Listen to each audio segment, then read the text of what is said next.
안녕하십니까. AK라디오 시청자 여러분, 아시아경제 백강룡입니다. 오늘도 박선미 부장, 이경우 부장 모시고 백강룡의 이슈백 달려보겠습니다. 안녕하세요. 네, 박 부장님 오늘 다룰 주제는 뭔가요? 벌어지는 항공사 마일리지에 대해서 얘기를 해볼까 합니다. 연말까지 마일리지 자동 소멸 이슈가 좀 시끄러운데요.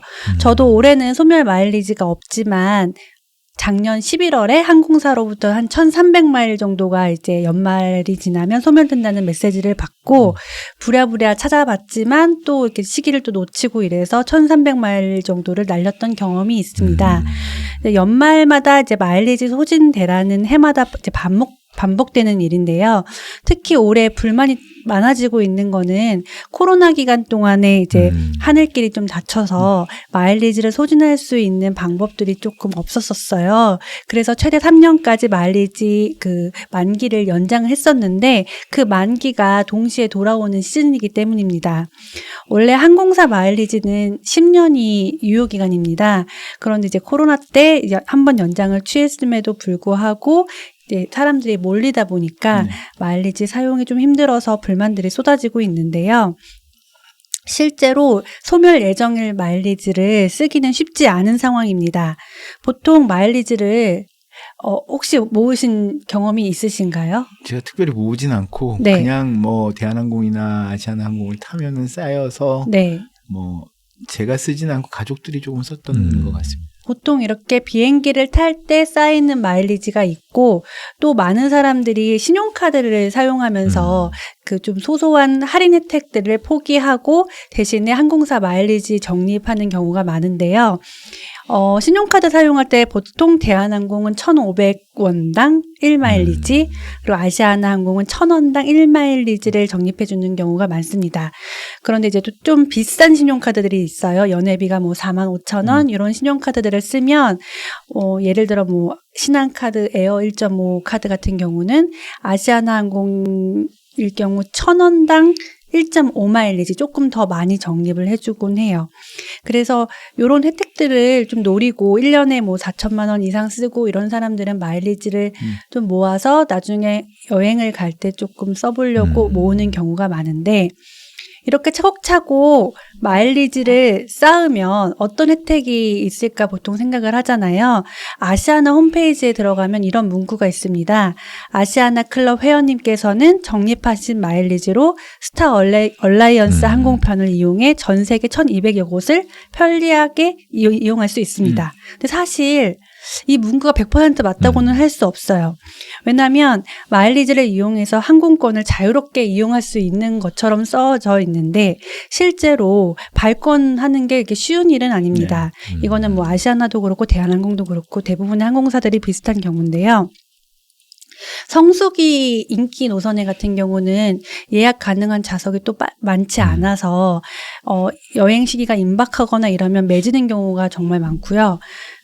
그래서 실제로 11월 이후에 예약을 그러니까 11월 이후에 이제 소멸 공지를 받은 사람들이 예약을 시도했다가 실패한 얘기들이 많이 나오는 것도 이런 이유 때문입니다. 뭐 쓸래도 쓸 수가 없다 이런 불만들이 좀 많은데요. 몇 가지 인터넷 커뮤니티에 있는 불만글을 찾아봤었어요. 그 마일리지가 쌓여서 나중에 기분 좋게 활용할 수 있는 존재가 아니라 지금은 빨리 털어버려야 되는 존재처럼 전락했더라고요. 예를 들어서 눈물을 머금고 뭐 아시아나 마일리지 소진처를 질문합니다. 뭐 결국 소진하지 못해서 한 7만 마일 가량이 소멸될 처지에 놓였습니다. 이런 글들도 있고요. 최근 글입니다. 11월 달 글이니까. 그리고 또 다른 글들 중에는 뭐 아시아나 마일리지 털기를 아무리 찾아도 해답을 못 찾겠다. 이런 것도 있어요. 또, 뭐, 마일리지를 빨리 소진해야 돼서 뒤늦게 이제 항공권 발권을 하려고 보니 가는 편만 있고 오는 편은 없더라. 이런 것도 많습니다. 실제로 마일리지 예약이 쉽지 않은 것뿐만 아니라 마일리지로 비행기를 산다고 해서 완전히 공짜는 아닙니다. 그 마일리지 표를 예약해도 유료 할증료 같은 경우를 다시 이제 추가로 결제를 해야 되는데요. 땡처리 표들이 좀 많이 나오는 시즌에는 사실 마일리지로 표를 구매하고 유료 할증료를 내는 금액이랑 아예 싼 표를 저렴한 항공사로 이용하는 표랑 비교를 하면 거의 비등한 경우가 많아요. 그래서 일부 소비자들은 지금까지 기다렸던 소비자들은 아마 이렇게 계산 더하기 마이너스 계산을 해보니까 마일리지를 쓰는 것보다는 싼 표들을 사는 게 낫겠다 하고서 모아뒀다가 이게 나중에 소진 날짜가 임박하니까 사용처를 이제 구하지 못해서 고민하는 경우가 많을 겁니다. 그래서 공제표를 좀 찾아봤어요. 마일리지 항공권을 얼마나 공제를 할 수 있나 봤더니 보통 일본 같은 동북아 같은 경우는요. 아시아나 같은 경우 이코노미가 4만 마일입니다. 왕복 기준이에요. 왕복 기준으로 4만 마일 정도 되고 동남아시아가 5만 마일인데 이게 사실 와닿지 않는 경우가 있으니까 설명을 해드리면 대강 1만 마일당 아까 전에 제가 마일이 1,000원당 뭐 1마일 이렇게 말씀드렸잖아요. 1만 마일당 1,000만 원 정도를 써야 된다는 단순 계산이 나와요. 이것도 뭐 교통비 이런 거 안 될 수도 있어요. 가맹점, 뭐 가능한 가맹점이 또 따로 있으니까요. 그래도 이렇게 단순 계산으로 하면 4만 마일, 그러니까 일본을 왕복할 수 있는 4만 마일 정도를 모으려면 4천만 원 이상을 이제 해당 가맹점에서 써야 된다는 계산이 나와요. 그게 사실 쉽지는 않은 겁니다. 그리고 보면 이게 성수기, 비수기가 있어요. 예를 들어서 성수기 같은 경우는 50% 추가 마일리지가 들어가는 경우가 많은데 대한항공 뭐 예를 들어보면 대부분의 날이 다 성수기입니다. 예를 들어서 1월도 1월 전체 뭐 2월도 뭐 2월 8부터 13까지 2월 24에서 29까지 거의 대부분이죠. 3월 통째로 그다음에 뭐 5월, 6월, 7월, 8월, 9월 성수기인 날이 매달 절반 이상씩 있는 날들이 많으니까 50% 추가로 또 여기 마일리지가 들어간다고 하면 사실 그렇게 뭐 현명한 그 소비는 아니에요. 이렇게 따지면. 근데 이제 지금 문제가 되고 있는 거는 이렇게 하면서도 쓰려고 하니까 쓸 수가 없다라는 게 문제가 되는 건데요. 그래서 이제 불만들 이제 뭐 마일리지로 비행기를 사고 싶은데 항공권을 사고 싶은데 못 사서 어떻게 해야 될까 하다가 그 항공사에서 제공하는 마일리지 그 쇼핑몰들이 있어요. 사용할 수 있는 쇼핑몰 찾아봤더니 물건을 사려고 그랬더니 그것도 다 매진이라고 합니다. 그래서 한번 뭐가 매진인가를 찾아봤더니 대한항공을 들어갔더니 골프공 이런 것들도 마일리지로 살 수 있더라고요. 근데 최근에 들어갔더니 이렇게 나왔어요. 뭐 11월 29일 날 뭐 품절인데 11월 29일 날 재고가 들어온다. 뭐 찜기 같은 것도 들어오고 뭐 압축 파우치, 여행용 파우치 이런 것들이 과거에는 매진이었는데 들어온다. 또 11월 30일 날도 들어오고 뭐 12월 6일도 들어오고 이런 식으로 품절된 상품들이 이제 앞으로 들어온다는 예고글이 있을 정도로 나와 있는데 이 말은 지금까지 살 수 없었던 얘기인 거잖아요. 품절이 돼서. 그래서 물건을 사려고 해도 쉽지 않고 그리고 뭐 사용처가 쇼핑몰에서 살 수도 있는 것도 있지만 기내 면세를 또 사용할 수 있어요. 근데 기내 면세하려면 또 비행기를 타야 되는 거잖아요. 사용하기 어려운 사용처들이 많습니다. 그래서 이런 불평들이 쏟아지고 나니까 항공사들이 이제 대응책들을 좀 마련하고 있는데 부랴부랴 지금 마련한 대응책들이 나왔어요.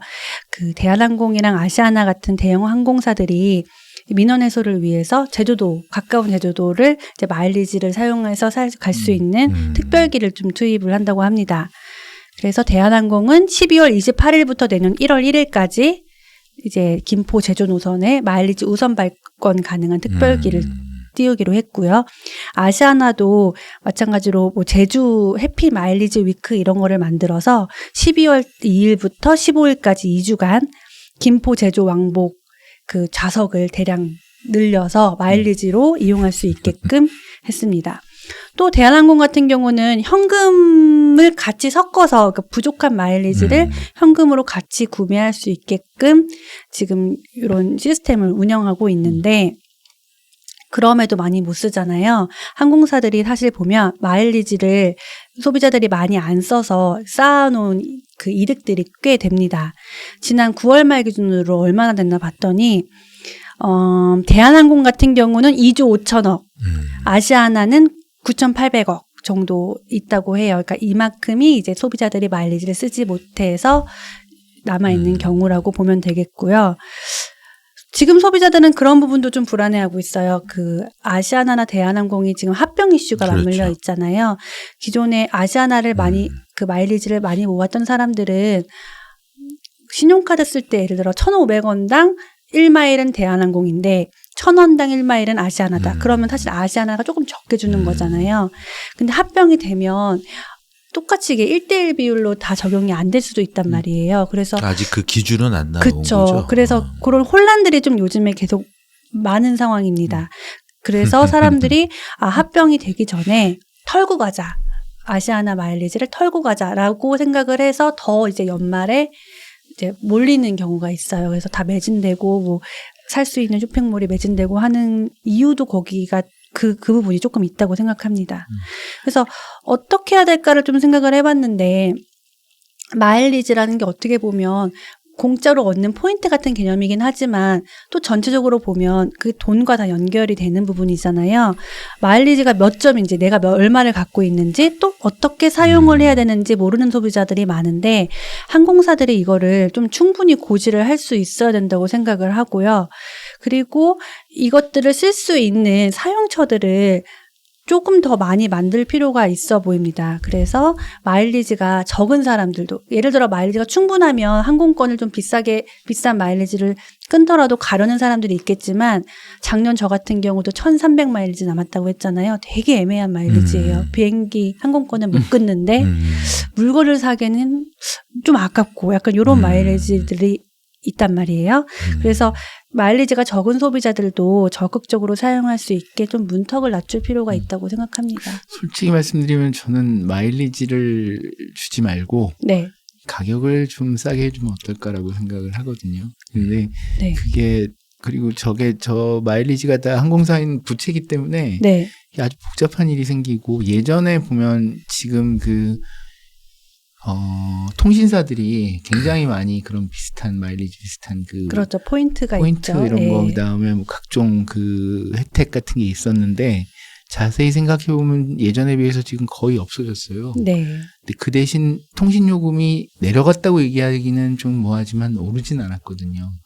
그러니까 그거 몇 천억 몇 조를 줄여서 사실은 통신 요금이 싸진 효과가 있거든요. 그래서 그 마일리지도 저는 개인적으로 줄이고 그거를 그냥 그 항공료 자체를 내려주는 게 더 좋겠다라고 생각. 이건 하려면은 얼마나 그 복잡하고 신경 쓰이고 네. 또 시간 써야 되고 머리 아프지 않습니까? 계산도 복잡하고. 네. 네. 그거를 항공사들이 노리는 거 아닐까요?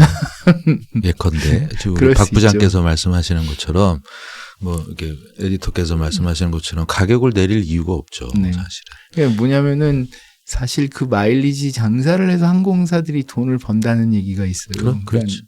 그 마일리지 장사라는 게 말하자면 카드사에서 이렇게 갖고 와서 카드의 마일리지를 항공 마일리지로 바꿔주는 그게 거기에서 상당히 이익을 본다고 하더라고요. 그렇죠. 예. 네, 그러니까 그래서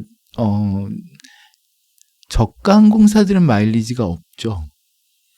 있습니다. 있습니까? 있는 곳들도 요즘에 있습니다. 제주항공 이런 경우도 마일리지가 적립이 되긴 되더라고요. 그래요? 네. 그게 이제 우리나라는 사실은 그러니까 이제 지금 대한항공 아시아나가 사실 장거리 노선을 많이 하고 최근에야 LCC들이 사실은 동남아라든지 약간 좀 단거리를 지금 가고 있잖아요. 네. 그러다 보니까 마일리지가 사실 대한항공 아시아나에 많이 몰릴 수밖에 없는 거고 미국 같은 경우는 사실은 로컬 국내만 하더라도 그 웬만한 우리 동남아 가는 것만큼의 그게 되다 보니까 미국은 뭐 마일리지 시장이 엄청나게 커지는 거고 예전에 그런 기사를 봤어요. 어느 항공사에서 예전에 평생 뭐 비즈니스권인가요? 비즈니스 클래스권인가요? 그거를 네. 뭐 몇 억에 내놨대요. 근데 이제 그걸 누가 사겠습니까? 근데 어떤 남성이 이거는 기회다. 그래서 뭐 빚을 내서라도 그걸 샀대요. 그걸 팔았으니 평생 지금 죽을 때까지 자기는 쓰겠다고 하는 겁니다. 엄청나게 회자가 되고 있는 거죠. 그러니까 이제 이 항공사 입장에서는 저거를 어떻게 해야 되나. 근데 약속은 한 거고 지금 사실은 마일리지 말씀하시는 거 보니까 비슷한 게 좀 쉽게 풀이하자면 저런 것 같습니다. 이제 중국집에서 뭐 한번 시킬 때마다 쿠폰 주잖아요. 네. 쿠폰 10개를 모으면 탕수육을 드리겠습니다라고 하는 거잖아요. 그러면은 이제 말씀하신 것처럼 난 탕수육 됐으니까 뭐 탕수육 가격처럼 뭐 깎아달라든지 아니면 또 사실은 주인이 바뀌거나 뭐가 바뀌면 또 쿠폰 인정 안 하는 것들도 많잖아요. 그리고 쿠폰으로 시켰는데 왜 탕수육이 평상시에 정가보다 적지? 그렇게 오는 것들도 많잖아요. 그게 아마 마일리지하고 또 비슷하지 않을까 거의 같은 싶습니다. 개념이죠. 그러니까 뭔가 이렇게 손님, 그러니까 고객하고 이렇게 바인딩을 시켜서 계속 고객이 뭔가 하게 만드는 건데, 저는 개인적으로는 그런 식의 마일리지나 그런 거는 굉장히 부지런하고 그 다음에 거기에 대해서 열정을 가진 사람만 이득을 볼 수 있는 거고. 그 대한민국 소비자들이 대부분 이렇게 모으는 거 좋아하잖아요. 일단 시작해서 발을 들여놓는 순간 마일리지를 뭐 몇 포인트라도 모은 순간부터 이제 그게 시작이 돼서 계속 이제 모으게 되는.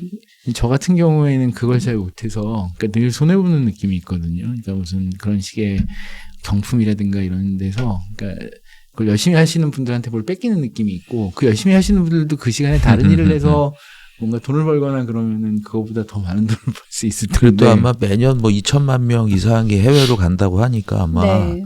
말씀하신 것처럼 대한항공 아시아나 합병 통합에 대해서 그게 아마 이제 두 기업 양사 합병하면서 우리 과거에 그런 거 많이 하지 않습니까? 주당 가치 합병 비율 그쵸, 계산하듯이 그쵸. 1대1로 가는 게 사실은 아시아나라 누구나 다 이제 행복한 케이스, 윈윈 케이스인데 뭐 기업 입장에서는 1대1이 아니고 1대 0.5다.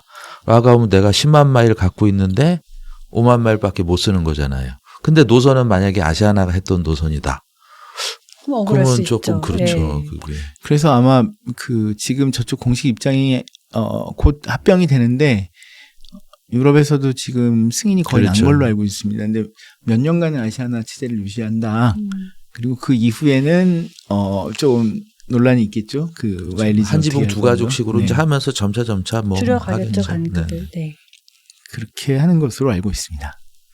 우리 박 부장께서 이제 마일리지 얘기하셨지만 저는 조금 주제를 바꿔서 지금 네. 제일 핫한 뭐 사회적 이슈라고 해야 될까요? 우리 정우성 문가빈 씨가 쏘아 올린 저는 사실 두 분을 가지고 뭐 논란이다 스캔들이다라고 뭐 하는 것보다 비혼 출산에 대해서 사실은 이게 이제 많이 화두가 돼서 네. 이거를 좀 한번 말씀을 드리려고 합니다. 뭐 아시는 대로 사실은 다 몰랐잖아요. 그쵸. 문가비 씨가 소셜미디어에 애를 낳았다. 아들을 낳았다. 근데 아버지가 누군지 뭐 결혼을 했는지 여부도 아무것도 없었어요. 잘 키우겠다라고 하고 과연 그러면 뭐냐라고 해서 하는데 정우성 배우의 소속사가 정우성이 친부가 맞다. 그리고 아버지로서 뭐 책임을 다할 것이다. 했는데 거기서 끝나고 결혼 여부라든지 뭐 이런 여부가 이제 아무것도 없다 보니까 사실은 막 그 뭐 정우성 씨의 과거 발언부터 해서 뭐 이게 뭐 논란이 되고 혼외자 논란이 되고 혼외자 인정이죠 사실은. 네. 혼외자 논란이라고 하기엔 뭐 저희도 그런 뭐 이렇게 제목을 쓰지만 그거는 조금 좀 바꿔야 될 것 같고 그러다가 이제 정우성 씨의 과거 발언들 논란에 됐던 뭐 시비거리 발언들이죠. 뭐 미혼모 캠페인에서 했던 발언 아니면 뭐 왜 난민 대사 9년까지 하면서 난민은 끌어안자고 해놓고서는 사실은 아들은 또 끌어안은 거예요. 아들은 받은 거예요. 책임지겠다고 한 네. 거라서 그러다 보니까 이제 약간 좀 휘발성 이슈가 되고 했는데 뭐 언론이라든지 학계라든지 정치권에서도 사실은 지금 추이가 이제 그 이슈의 그 포커싱이 달라진 것이 비혼 출산입니다. 그러니까 이제 혼외자라고 하는 거는 한자 그대로 조금 뭐 보면은 이제 혼인 관계 이외에서 출생한 아이를 과거에는 보통 결혼한 이제 남자가 다른 이제 여자와 아이를 낳았을 때를 보통 혼외자라고 불렀잖아요. 그거는 혼외자라고도 하고 이제 사생아. 네. 이제 정말 이제 우리 옛날에는 서자라고 그러죠. 그러니까 법적 관계가 아닌 곳에서 이제 아들을 낳았는데 아들을 인정을 한 거죠. 그리고 뭐 홍길동이 그런 거지 않습니까? 아버지를 아버지라고 부르지 못하고 그런 식인데 사실은 저희가 이제 뭐 이 비혼 출산이라는 게 지금 많이 늘어나고 있는데 네. 작년에만 한 1,900명이라고 하더라고요. 통계청 통계를 보면은 그것도 3년 연속 늘어났다고 합니다. 그러니까 전체 출생아가 한 23만 명 정도인데 한 4.7% 정도라고 하더라고요. 사실은 적지 않은 거죠. 과거에는 그러니까 뭐 성년이든 뭐 미성년은 당연하지만 성년이 이렇게 그러니까 결혼 전에 애를 임신을 하였으면 사실은 선택지는 그 남자가 결혼을 한다든지 아니면 뭐 정말 그냥 조용히 혼자 키우든지 아니면은 뭐 낙태를 한다든지 아니면 낳고 입양을 보낸다든지 하고 있는데 지금은 이제 미혼이 아니죠. 비혼모죠. 비혼모라고 해서 비혼 출산이 거의 이렇게 많이 늘어났습니다. 그러다 보니까 그 세대별로 인식도 많이 달라졌어요. 그게. 그러니까 20대는 특히 결혼 안 해도 뭐 같이 살거나 안 살아도 애를 낳고 할 수 있다라고 하는 인식들이 많이 늘어나는 거죠. 그게. 사실은 20대에서 거의 한 43%인가요? 꽤 많네요. 꽤 많다고 하더라고요. 결혼하지 않아도 애를 낳을 수 있다라고 하고 뭐 다른 조사에서도 한 30% 정도가 비혼 출산에 뭐 찬성을 한다. 뭐 전 찬성합니다. 의견을 물어보기가 좀 껄끄러워서 그랬는데 저는 솔직히 예를 들어서 아이 때문에 굳이 결혼을 하기 싫은데 해야 되는 것보다는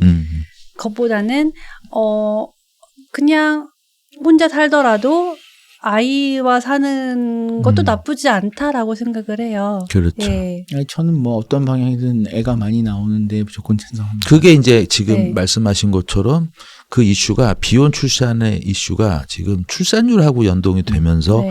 논란이 더 이제 이렇게 기폭제가 되는 거예요. 네, 그러니까 네. 우리 정우성 씨가 쏘아 올린 저는 이제 공이라고 네. 비혼 출산의 이슈라고 생각을 하는데 그러니까 OECD 같은 경우는 뭐 40% 50%가 넘습니다. 아, 맞네요.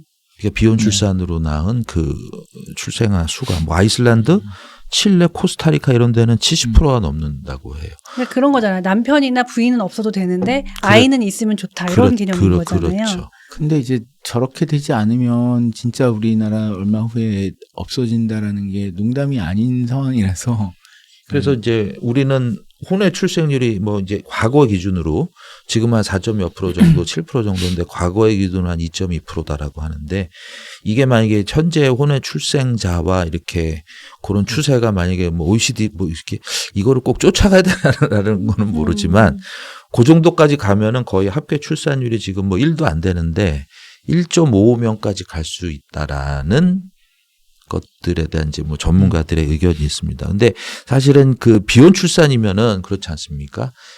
여자가 애를 키워서 하잖아요. 근데 현실적으로는 정말 그 법적 제도적 여러 가지 문제가 많습니다. 결혼하지 않고 동거 커플에서 애를 낳아도 사실은 쉽지가 않아요. 왜 그러냐? 우리나라는 모든 제도가 법적인 부부관계에 많은 혜택이 있어요. 뭐 아시지 않습니까? 네. 신혼부부 특공. 뭐 다자녀, 뭐 여러 가지 뭐 가족의 범위가 되게 좁죠 우리나라에서는. 그렇죠. 그걸 혼인 관계, 네. 법적으로 유지되는 혼인 관계를 하다 보니까 그러다 보니까 그러면은 비혼 출산에 대한 인식 이런 뭐 인구도 늘어나고 있는데 어떻게 해야 되냐? 그러면은 이제 그런 거지 않습니까? 비혼 출산에 대한 가정, 그 가정에 대한 좀 우리가 전통적인 거를 바꿔서 이것도 법적인 테두리 안에 넣자라는 거거든요. 그러니까 이제 프랑스나 이런 데서도 그런 이제 그런 게 있어서 이제 뭐 대안으로 나오는 게 동반 가정 등록제라고 하는 거죠. 동반 가정 등록제. 그러니까 결혼으로 엮이지 않아도 자녀를 갖고 있으면 그러니까 프랑스가 사실 그렇게 되는 게 동거에서 애 낳아도 거기 만약에 무상교육이라고 하면은 다 그냥 학교 보내는 거예요. 네 아버지가 누구시니 뭐 집안이 어떻게 되니 뭐 결혼을 했니 안 하니가 중요하지 그렇죠. 않는 거고.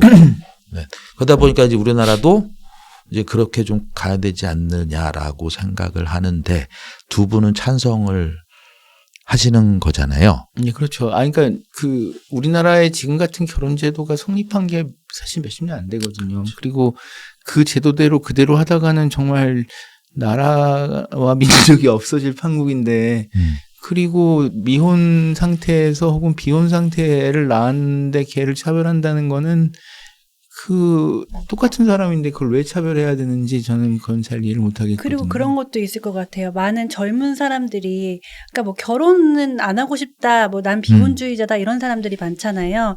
그런데 이제 아이는 갖고 싶다라는 생각을 갖고 있었음에도 불구하고 사회적인 분위기 때문에 이거를 이렇게 말을 하거나 동조를 얻기가 어려웠는데 이제 연예계에서 이제 과거에 사유리 씨가 맞습니다. 또 비슷한 그렇죠. 경우가 네. 있잖아요.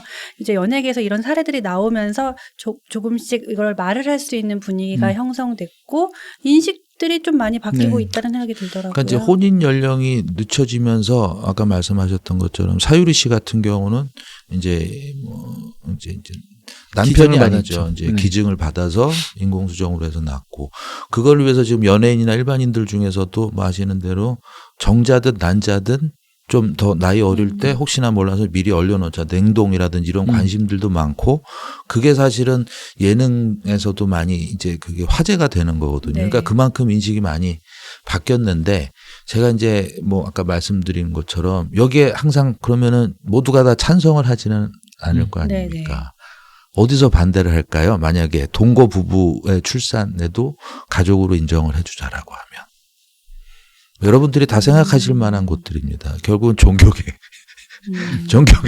종교계는 반대가 큽니다. 그리고 아까 말씀드렸던 뭐 20대라든지 젊은 층에서는 혼전 동거, 혼전 뭐가 비혼 상황에서 출산을 많이 뭐 찬성 긍정적으로 생각하지만 사실은 고령층에서는 이게 또 아직까지도 그쵸, 안 좋게 보는 수용이 시선들이 될 수 많을 있는 거예요. 게 아니고 네.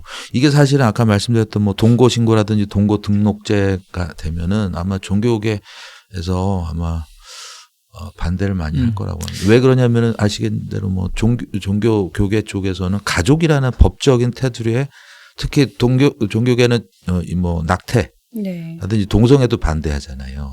그러니까 프랑스 같은 뭐 그런 제도가 되면 이게 동성애 동거 뭐 이런 것도 인정이 된다라는 거 뭐 여러 가지 좀 뭐 프랑스도 사실은 그런 게 동성 부부도 많잖아요. 우리나라도 뭐 그런 게 있다 보니까 이거는 우리가 생각하는 전통의 가족이라든지 어떤 그런 정체성을 해친다라고 해서 제가 보기에는 아마 정부에서 제도적으로 할 때 반대가 심하지 않을까 싶습니다.